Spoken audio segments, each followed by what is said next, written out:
Hello friends, তোমরা সবাই কেমন আছো? আশা করছি ভালো আছো।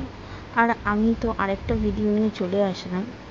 এটা অনেক দিন আগের ভিডিও, তোমরা সবাই তো জানোই যে আমি ভেরি রিসেন্ট ইউটিউবে এসেছি, কিন্তু আমি ভিডিওগুলো করে রেখেছিলাম। এটা হলো আমার আগমনে শ্যুট করার ছিল, সেটার আগের দিনের ভিডিও। আমি যাচ্ছিলাম আমার একটা ফ্রেন্ডের মাসির বাড়িতে, কারণ সেখান থেকে আমাদের কুমারটুলি যেতে একটু সুবিধা হতো, তাই সেই মাসির বাড়িতেই গেলাম। এখানে আমাকে পাপড়ি একটু নেল পালিশ করে দিচ্ছিল। ও এই সময় একটা চুলে ঝুটকি বেঁধেছিল বলে আমরা প্রত্যেকে খুব হাসাহাসি করছিলাম, আর ও নিজেও খুব হাসছিল। আর মাঝরাতে আমার ভীষণ খিদে পেয়ে গেছিলো, তাই আমি একটুখানি খাচ্ছিলাম ঝালসুজি। আর ঝালসুজি খেতে খেতে সবার সাথে ভীষণ আড্ডা মারছি, কারণ আমরা সারা রাত আড্ডা মেরেই জেগেছিলাম।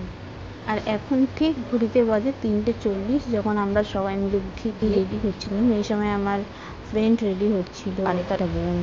তো সবাই মিলে রেডি, আর শুধুমাত্র পাপড়ি পড়ে পড়ে ঘুমাচ্ছিল, কারণ ওই আমাদের ক্যামেরাম্যান ছিল। সব সাদা জিনিসগুলো দেখিয়ে দিলাম, পুরো ছড়িয়ে ছিটিয়ে নিয়ে বসেছি। এই করতে করতেই আমাদের গাড়ি চলে এসেছে, আর আমরা সবাই মিলে তাড়াতাড়ি করে বেরিয়ে পড়লাম। আর এই সময় আমাকে ডোনা হেসে বললো, তোর হলো রেডি? গাড়ি তো এসে দাঁড়িয়ে আছে। তো এরপর আমরা আস্তে আস্তে সবাই মিলে গাড়িতে উঠে গেলাম, কারণ কুমারটুলির উদ্দেশ্যে আমাদের তাড়াতাড়ি বেরোতে হবে। তাই আমরা এবার আস্তে আস্তে করে গাড়িতে উঠে যাচ্ছি। এত তাড়াহুড়োর মধ্যে তো তোমাদেরকে আমার ফুল লুকটা দেখানোই হলো না। তো চলো, তোমাদেরকে একটু পরেই দেখিয়ে দিচ্ছি আমার ফুল লুক। তার কিছু আমি ফটো এখানে দিয়ে দিচ্ছি। আর এই সময় আমি কিছু ভিডিও শ্যুট করছিলাম, তো তার ক্লিপসগুলো অল্প অল্প করে দিয়ে দিলাম।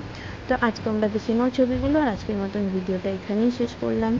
কালকে আবার নতুন একটা ভিডিও নিয়ে আসবো। তো চলো, টাটা।